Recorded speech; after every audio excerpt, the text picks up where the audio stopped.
안녕하세요. 경기도에서 유치원 교사로 일하고 있는 30대 여자입니다.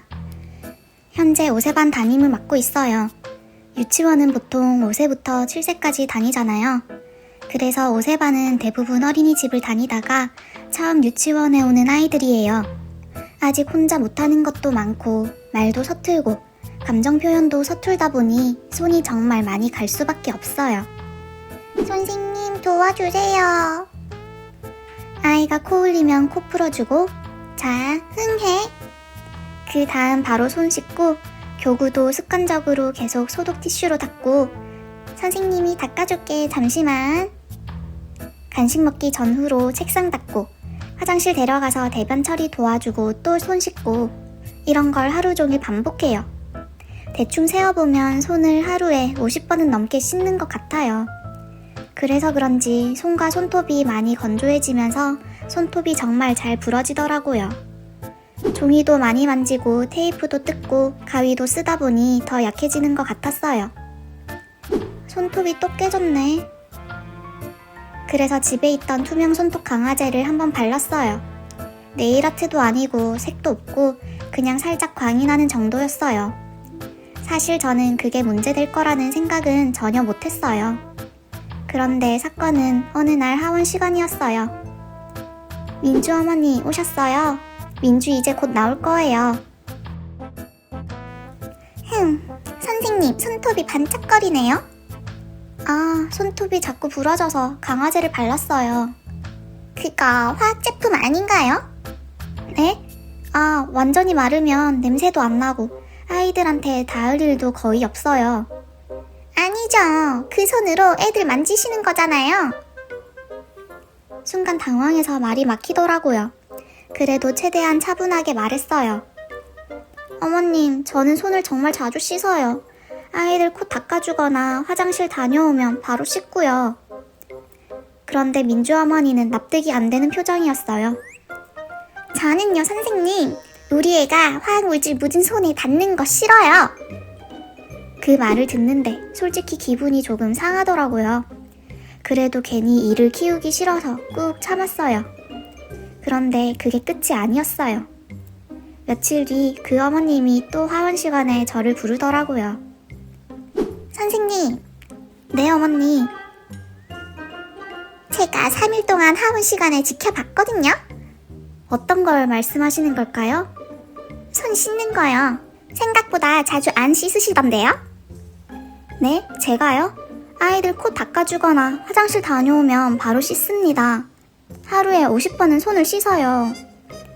그러자 민주 어머니가 고개를 갸웃하며 말했습니다.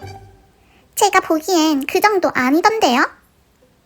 어이가 없었어요. 제가 언제부터 감시 대상이 된 건지 모르겠더라고요. 그 뒤로도 비슷한 일이 계속됐어요. 어느 날은 또 이러더라고요. 우리 애 옷에 과자 부스러기 묻어있던데요? 아, 아이들이 먹다 보면 조금 묻을 수 있어요. 그럼 선생님이 바로 털어주셔야죠. 그리고 애 머리는 왜 묶으셨어요? 아, 어제 민주가 활동을 많이 해서 조금 더워 보여서 살짝 묶어줬어요. 애 머리는 부모 허락 받고 만지셔야죠. 왜 함부로 머리를 묶고 그래요? 정말 사사건건 다 트집 잡았죠. 또 어떤 날은 교실 창문 밖에서 한참 서서 안을 보고 계시기도 했습니다. 그때는 솔직히 조금 무서웠어요. 내가 뭘 그렇게 잘못하고 있는 건가 싶기도 했고요. 그러다가 어느 날 다른 학부모 한 분이 조심스럽게 말을 걸어왔어요. 선생님, 민주 어머니 신경 쓰이시죠? 아, 아니에요. 괜찮아요.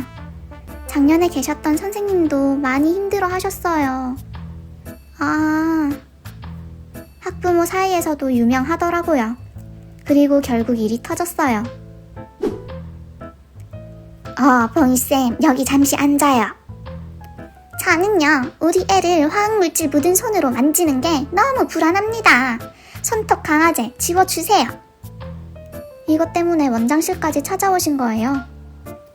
이미 완전히 마른 상태라서 아이들한테 영향이 있는 건 아니고요.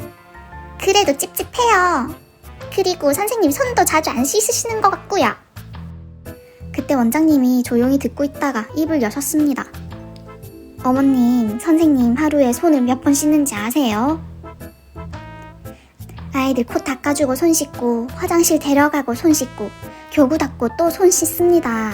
하루에 50번 넘게 씻어요. 원장인 제가 봤을 때 선생님 손톱은 문제 없습니다. 저희 실생활 할 때 노출되는 화학물질 더 어마어마하게 많습니다. 너무 깨끗하게 키워도 아이에게 좋지 않아요, 어머니. 아니, 이게 문제가 없다니요. 그래도 불편하시다면 유치원 옮기시는 쪽으로 고려해 주세요. 참! 그 말을 듣자 민주 어머니 표정이 확 굳었어요. 예상 못한 반응이었던 것 같더라고요.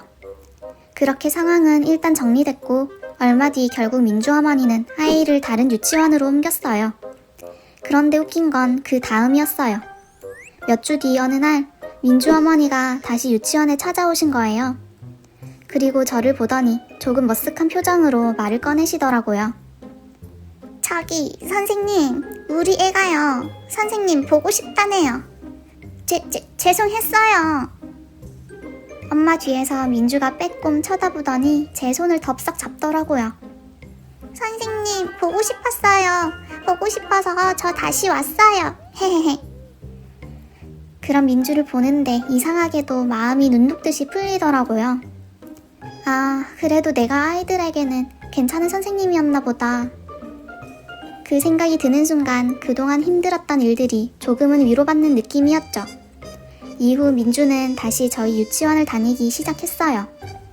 그리고 원장 선생님과 면담을 한 뒤 민주 어머니는 선생님들에게 함부로 지적하지 않겠다는 약속을 하셨습니다.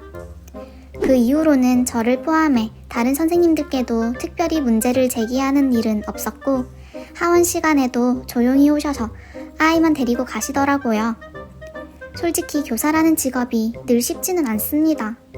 하지만 아이들이 선생님 보고 싶었어요 하고 달려올 때마다 그 한마디 때문에 다시 힘을 내게 되는 것 같아요. 그날 민주가 제 손을 꼭 잡고 웃던 모습이 아직도 기억에 크게 남습니다.